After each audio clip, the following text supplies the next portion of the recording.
Hello dear students, स्वागत है आप सबका मेरे यूट्यूब चैनल नॉलेज हब में। आज हम बात करेंगे डिडक्शन अंडर सेक्शन सी से लेकर 80 यू के बारे में।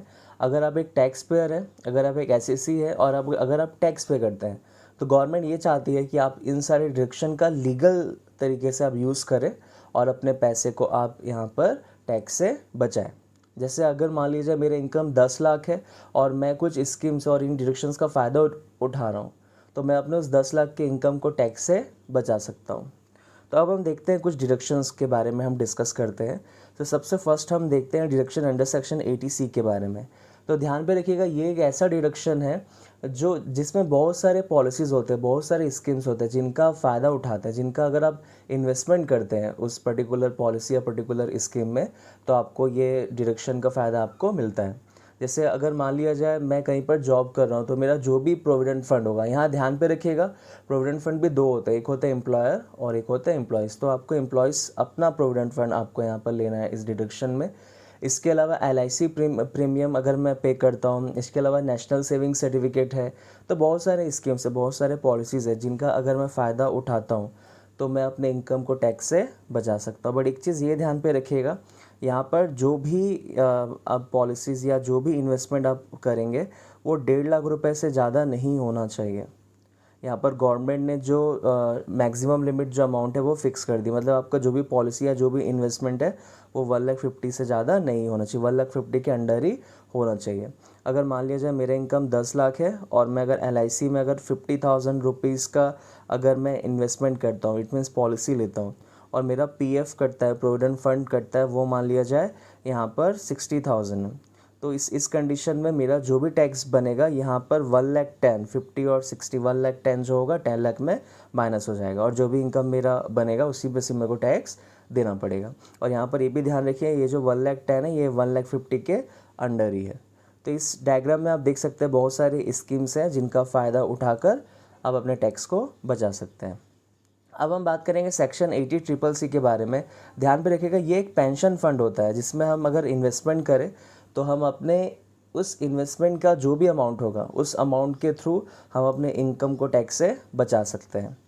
इसके अलावा देखते हैं सेक्शन 80CCD।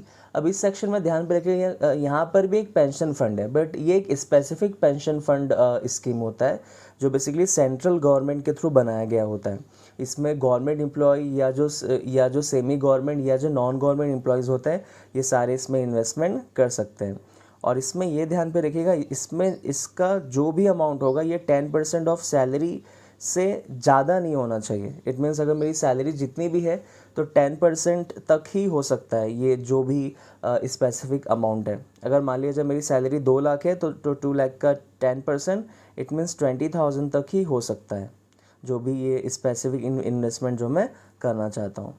अब एक चीज़ ये भी ध्यान पे रखिएगा, जैसे ये फर्स्ट इमेज में आपने लास्ट लाइन में आपने देखा था कि deduction under section 80C, CCC और CCD, इन तीनों का जो एग्रीगेट जो इन्वेस्टमेंट है ये ध्यान पे रखिएगा, ये 1,50,000 से ज़्यादा नहीं होना चाहिए। इट मीन्स यहाँ पर हम तीनों को ही काउंट करेंगे, CCC और CCD। यहाँ पर अब ये ध्यान पे रखिएगा, इनका जो एग्रीगेट जो इनकम है ये 1,50,000 से ज़्यादा नहीं होना चाहिए। यहाँ पर हम इंडिविजुअल्स को काउंट नहीं करते, यहाँ पर हम तीनों को ही अमाउंट्स को देखेंगे। अगर मैंने LIC में अगर मैंने किया, ATC का फ़ायदा उठाया है, इसके अलावा पेंशन फंड में मैंने कुछ इन्वेस्टमेंट किया है, और मैंने सेंट्रल गवर्नमेंट के कुछ स्पेसिफिक पेंशन फंड में अगर मैंने इन्वेस्टमेंट किया है, तो ये 1,50,000 से ज़्यादा नहीं होना चाहिए। यहाँ पर हम एग्रीगेट्स को देखेंगे। सो अब हम बात करते हैं डिडक्शन अंडर सेक्शन 80D के बारे में, और ये जो डिडक्शन है ये मोस्ट इंपॉर्टेंट डिडक्शन है। इस डिडक्शन में आप ध्यान पे रखिएगा, अगर यहाँ पर 2 कैटेगरीज में इस डिडक्शन को डिवाइड किया गया। ये जो डिडक्शन है ये मेडिकल इंश्योरेंस प्रीमियम का होता है, हेल्थ इंश्योरेंस प्रीमियम का होता है। अगर यहाँ पर ध्यान पे रखिएगा, मेरे मैं खुद यहाँ पर सेल्फ लिखा हुआ है, ध्यान पे रखिएगा, अगर सेल्फ हो, स्पाउस यानी मेरी जो भी वाइफ है, और इसके अलावा मेरे जो भी डिपेंडेंट मेरे जो चाइल्ड है, और इसके अलावा मेरे जो भी पेरेंट्स हैं जिनकी एज 60 ईयर्स से अंडर है, 60 साल के अंडर है, तो ध्यान पे रखिएगा इन सब का अगर मैं हेल्थ इंश्योरेंस प्रीमियम करवाता हूँ तो टोटल जो अमाउंट होगा ये ध्यान पे रखिएगा, जितना भी अमाउंट होगा जो भी मैं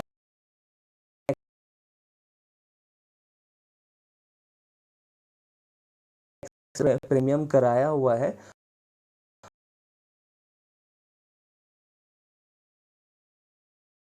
20,000 का छूट मिल जाएगा। बट अगर ये ध्यान पे रखिएगा, अगर मेरे जो पेरेंट्स हैं उनकी एज अगर 60 ईयर्स के अगर ऊपर है, ध्यान रखिएगा अगर 60 ईयर्स के अगर ऊपर है, 60 साल के ऊपर, तो वो सीनियर सिटीज़न बन जाएंगे। और 60 साल और अगर 80 ईयर्स के ऊपर है तो वो सुपर सीनियर सिटीज़न बन जाएंगे। तो उस कंडीशन में ध्यान पे रखिएगा। तो यहाँ पर जो लिमिट है ये 25,000 से बढ़कर 50,000 हो जाता है।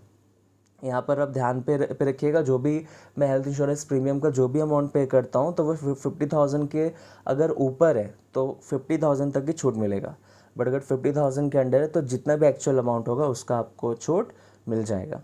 तो इस डायग्राम से आप देख सकते हैं, इस डायग्राम में ये प्रॉपर तरीके से एक्सप्लेन किया हुआ है। एक तरफ सेल्फ है, स्पाउस है, डिपेंडेंट चिल्ड्रन है, और दूसरी तरफ पेरेंट्स है। अगर एज अगर 60 साल के अगर अंदर है तो ध्यान रखिएगा 25,000 की छूट, और एज अगर 60 साल के ऊपर है तो 50,000 जो अमाउंट है ये बढ़ जाता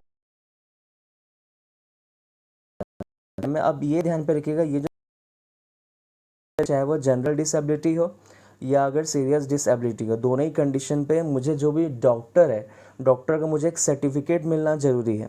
डॉक्टर को मुझे सर्टिफिकेट मिलना ज़रूरी है, तभी मैं जनरल डिसेबिलिटी या फिर सेवियर या फिर सीरियस डिसेबिलिटी में मैं काउंट होऊंगा। अब हम बात करते हैं सेक्शन 80 DDB के बारे में। तो ये जो डिडक्शन आप है, ये आपके ऊपर जो भी कोई बीमारी है, कोई स्पेसिफिक बीमारी है, जैसे एड्स है, टीवी है, या बहुत सारे जो बीमारियां जो होती है, और अगर आप इनके ऊपर जो भी आप एक्सपेंसेस कर रहे हो तो ध्यान पे रखिएगा, अगर उनकी एज अगर 60 साल से अगर कम है, बिलो 60 ईयर्स है, तो जो भी एक्सपेंसेस होगा, और यहाँ पर मैक्सिमम लिमिट फिक्स है कि 4,000 रुपीज़, तो इसके अंडर का जो भी एक्सपेंसेस होगा उसका आपको छूट मिल जाएगा। बट अगर 40,000 के ऊपर होगा तो यहाँ पर छूट नहीं मिलेगा। और अगर मान लिया जाए उनकी एज 60 साल या 80 ईयर्स के ऊपर, इट मीन सीनियर और वो अगर सुपर सीनियर सिटीज़न है, तो उस कंडीशन में ये जो अमाउंट है ये बढ़कर 1,00,000 रुपीज़ हो जाएगा। इट मीन्स आप जो भी एक्सपेंसेस करेंगे उस बीमारी के कंडीशन में ध्यान रखिए। इसके पहले हमने सेक्शन 80 डबल डी देखा था, तो वहाँ पर वो हैंडीकैप्ड का सिचुएशन था। बट यहाँ पर ये कुछ एक्सपेंसेस है जो आप उनके मेडिकल ट्रीटमेंट में कर रहे हो, और कुछ बीमारियों से रिलेटेड ये एक्सपेंसेस है। तो ये हमने देखा। अब हम देखेंगे नेक्स्ट सेक्शन 80 डबल ई के बारे में। तो ध्यान रखिएगा, अगर आपने घर लिया हुआ है, अगर आपने घर बनाया है या कंस्ट्रक्शन के लिए, या अगर आप परचेस करना चाहते हैं, तो जो भी आप लोन लेते हैं और उस लोन का जो भी इंटरेस्ट रहता है, इस इंटरेस्ट से रिलेटेड आपको यहाँ मिलता है। आप अगर चाहे तो इस छूट का जो फ़ायदा है ये हाउस प्रॉपर्टी के सोर्सेज में सेक्शन 24 में यह फ़ायदा उठा सकते हैं, या अगर आप वहाँ फ़ायदा नहीं उठाते तो अब इसका जो फ़ायदा है आप सेक्शन 80 डबल ई में इसका फ़ायदा आप उठा सकते हैं। तो यहाँ पर ध्यान रखिए कुछ क्राइटेरियाज़ है तभी आपको ये छूट यहाँ पर मिलेगा। जैसे आपका जो भी वैल्यू ऑफ जो हाउस है वो 50 लाख या उससे ज़्यादा का होना चाहिए। आपने बैंक से जो भी लोन लिया है वो 35 लाख रुपीज़ से कम का होना चाहिए। इसके अलावा आपने जो भी लोन लिया है वो किसी फाइनेंशियल या किसी अप्रूव्ड इंस्टीट्यूशन से होना चाहिए। और ये जो लोन है ये 1 अप्रैल 2016 से 31 मई 2017 के बीच का ये लोन होना चाहिए। और इस पूरे ड्यूरेशन में आपके पास एक कोई भी घर नहीं होना चाहिए, ये ध्यान पे रखिएगा, तभी आपको जो भी इंटरेस्ट बनता है उस इंटरेस्ट का छूट आपको मिलेगा। और अगर आपने हाउस प्रॉपर्टी में इस छूट का फ़ायदा ले लिया है तो वहाँ पर फिर आपको ये छूट नहीं मिलेगा। अब हम बात करेंगे सेक्शन 80G के बारे में। तो सेक्शन 80G जो होता है, देखो ये डी डायग्राम्स में कुछ दिया हुआ है, तो ध्यान रखिए सेक्शन 80G जो होता है इसमें टोटल 2 कैटेगरीज को हम डिवाइड करते हैं। पहले ऐसी कैटेगरीज के डोनेशंस होते हैं, ऐसे कैटेगरीज के डोनेशन होते हैं जिसमें किसी भी तरह का कोई क्वालिफाइंग अमाउंट का कैलकुलेशन नहीं होता। क्वालिफाइंग अमाउंट का मतलब क्या होता है ये मैं भी आपको बताऊंगा। बट ये कुछ ऐसे यहाँ पर डोनेशंस होंगे जो अगर आप उनको करते हैं तो पूरा छूट आपको मिल जाएगा। तो ध्यान पे रखिएगा, एक होता है 100% और दूसरा होता है 50%। तो 100% में कब होगा, ध्यान रखिएगा किसी डोनेशन के साथ अगर नेशनल वर्ड है, PM वर्ड है या CM वर्ड है, तो ऐसे जो डोनेशंस होंगे वहाँ पर आपको पूरे अमाउंट का डोनेशन मिल जाएगा, छूट आपको मिल जाएगा। अभी मैं आपको डिस्कस करूँगा कौन कौन से ये डोनेशंस होते हैं। इसके अलावा 50% में ध्यान पे रखिएगा, अगर कहीं पर किसी डोनेशन के साथ गांधी वर्ड है, नेहरू वर्ड है, तो ऐसे जो वर्ड रहते हैं और ये डोनेशंस अगर आप कर रहे हैं, इन नाम से अगर आप कोई डोनेशन अगर आप कर रहे हैं, तो इस कंडीशन में ध्यान रखिएगा आपको 50% अमाउंट का पूरा छूट मिल जाएगा। और यहाँ एक क्वालिफाइंग अमाउंट होता है, क्वालिफाइंग अमाउंट को हमें कैलकुलेशन करना पड़ता है। इसका कैलकुलेशन किस तरीके से अभी मैं आपको बताऊंगा। तो यहाँ पर भी 100% और 50% है, बट ये क्वालिफाइंग अमाउंट का होता है। 100% में हम क्या क्या लेंगे, इसमें ध्यान रखिएगा, कोई ओलंपिक फंड है या फिर कोई गवर्नमेंट कोई फैमिली प्लानिंग प्रोग्राम चला है, इन पे अगर आप डोनेशन करते हैं तो 100% ऑफ क्वालिफाइंग अमाउंट का छूट आपको मिलेगा। और अगर कोई टेम्पल है, कोई चैरिटेबल टेम्पल है या कोई बहुत सारे स्कीम्स रहते हैं, अगर आप इन पे अगर आप पैसे लगाते हैं, अगर आप डोनेशन करते हैं तो 50% ऑफ क्वालिफाइंग अमाउंट का आपको छूट मिलेगा। अब देखिए, ये जो 100% deduction without any qualifying amount, मतलब ये ऐसे डिडक्शन है कि अगर आप ये डिडक्शन करते हैं तो पूरे अमाउंट का डिडक्शन आपको मिल जाएगा। अगर 20,000 का अगर आपने डिडक्शन किया तो पूरे 20,000 का डिडक्शन आपको यहाँ पर मिल जाएगा। तो ध्यान रखिए, ये सारे डिडक्शन है, जैसे नेशनल डिफेंस फंड है, प्राइम मिनिस्टर रिलीफ फंड है, national foundation for communal harmony, ये बहुत सारे डिडक्शंस हैं, बहुत सारे डोनेशंस हैं जिनका फ़ायदा उठाकर आप अपने टैक्स को बचा सकते हैं।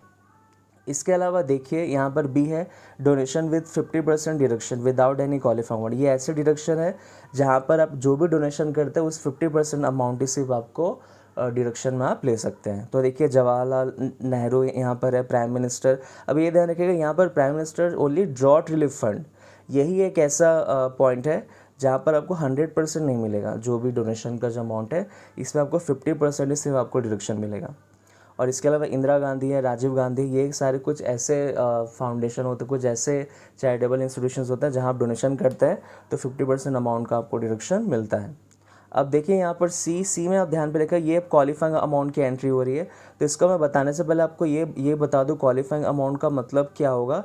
यहाँ पर आप ध्यान पे रखिएगा, आपको सबसे पहले क्या करना पड़ेगा, आपको एडजस्टेड ग्रॉस टोटल इनकम का कैलकुलेशन करना पड़ेगा। तो जो भी आपका जीटीआई निकला है, जो भी आपका जीटीआई आपका निकला है, उस जीटीआई में आप क्या करेंगे, आप सबसे पहले long term capital gain minus करेंगे या इसके अलावा short term capital gain minus करेंगे, बट ये भी कोई सेक्शन 111A के अंडर होना चाहिए।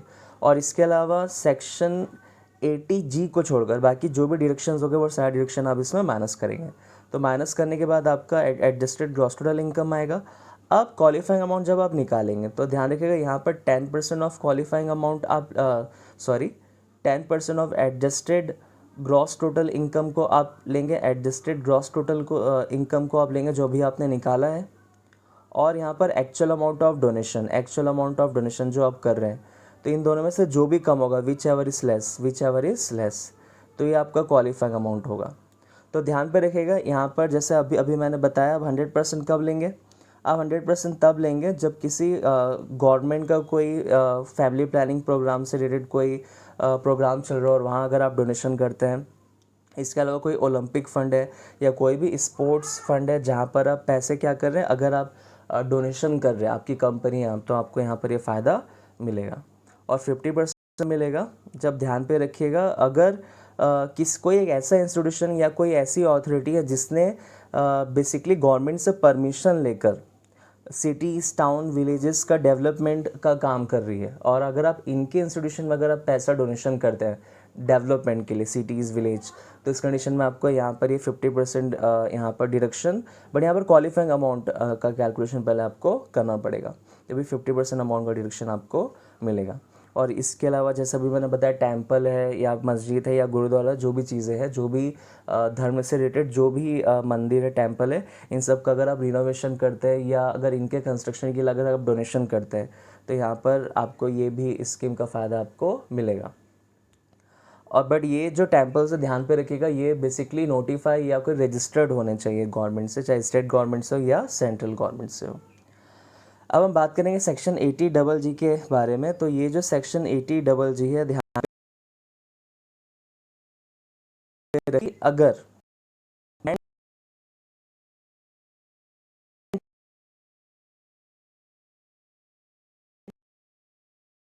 होगा, यहाँ पर मेरे को इस पूरे अमाउंट का, जैसे आप देख सकते हैं, सबसे मंथ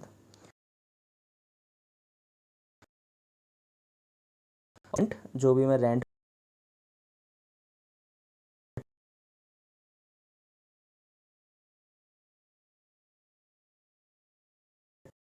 टोटल यहाँ पर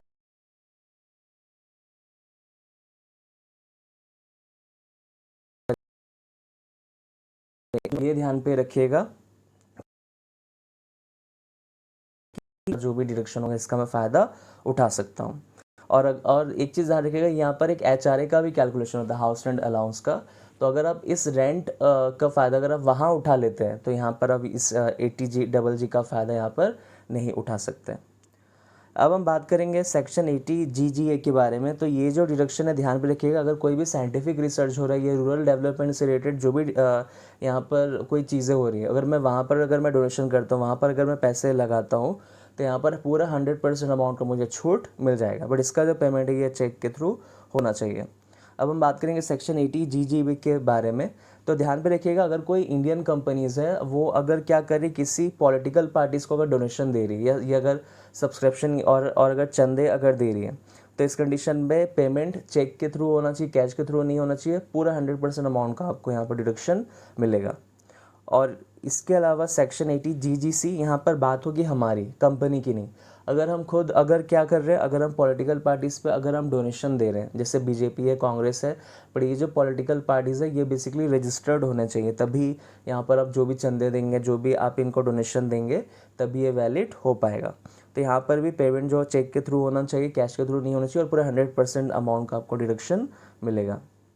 अब हम बात करेंगे सेक्शन 80QQB के बारे में। तो ध्यान पे रखिएगा, अगर आप एक राइटर है, अगर आप एक ऑथर है और अगर आप बुक लिखते हैं, तो आपको ये 80QQB का छूट आपको मिलता है। आपको जो भी रॉयल्टी मिलती है, जो भी इनकम होती है, तो यहाँ पर आपको यहाँ पर ये डिडक्शन का फ़ायदा आपको मिलता है।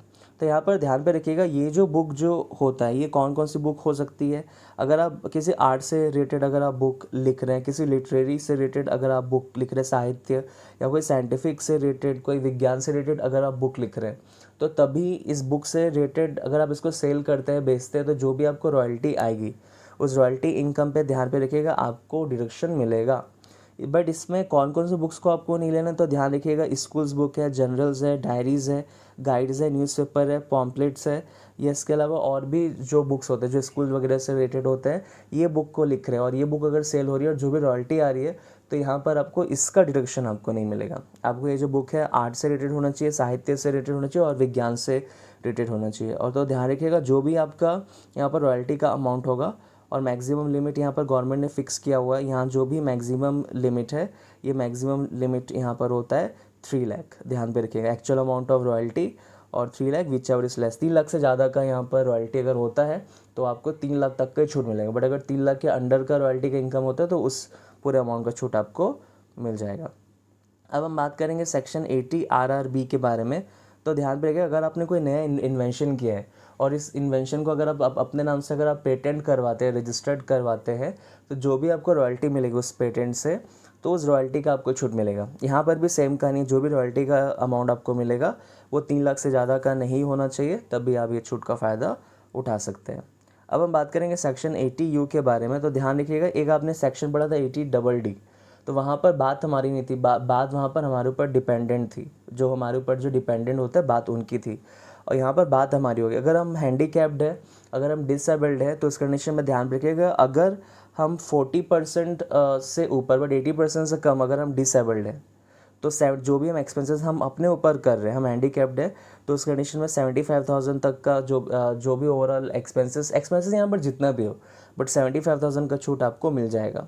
और इसके अलावा अगर मैं हैंडीकैप्ड हूँ और 80% या 80% के अगर ऊपर हूँ, तो उस कंडीशन में जो भी एक्सपेंसेस करता हूँ, बट यहाँ पर ये ध्यान रखिएगा कि एक्सपेंसेस को हमें ध्यान नहीं देना है, हमें ओवरऑल पूरा 1,25,000 का छूट हमको मिल जाएगा। अगर मैं एक्सपेंसेस करता हूँ 1 लाख, तभी मुझे 1,20,000 का ही छूट मुझे मिलेगा। बट दोनों ही कंडीशन पे मैं अगर नॉर्मल डिसेबल हूँ कि सीरियस डिसेबल हूँ, मुझे यहाँ पर ध्यान रखिएगा, डॉक्टर से यहाँ पर मुझे एक सर्टिफिकेट मिलना ज़रूरी है, तभी मैं इस छूट का फ़ायदा उठा सकता हूँ। अब हम बात करेंगे लास्ट हमारे सेक्शन की, सेक्शन 80 TTA के बारे में। अगर मैंने अपना सेविंग बैंक अकाउंट खुला है और उस पर जो भी मुझे इंटरेस्ट मिल रहा है, तो interest on saving bank account, तो इस इंटरेस्ट का भी मुझे छूट मिलेगा। बट यहाँ पर भी गवर्नमेंट ने लिमिट फिक्स किया, ये जो लिमिट है ये 10,000 रुपये से ज़्यादा का नहीं होना चाहिए, तभी मैं इसका फ़ायदा उठा सकता हूँ। अब इसके अलावा ध्यान रखिएगा, और भी बहुत सारे डिडक्शंस होते हैं, बट अगर एग्ज़ाम के पॉइंट ऑफ व्यू से अगर आप देखें तो इतने डिडक्शंस को अगर आप पढ़ लें तो आपको एग्ज़ाम के पॉइंट ऑफ व्यू से ये बहुत ज़्यादा काम भी आएगा। तो थैंक यू सो मच मेरे इस वीडियो को देखने के लिए। उम्मीद है आपको ये वीडियो समझ में आया होगा। Thank you so much.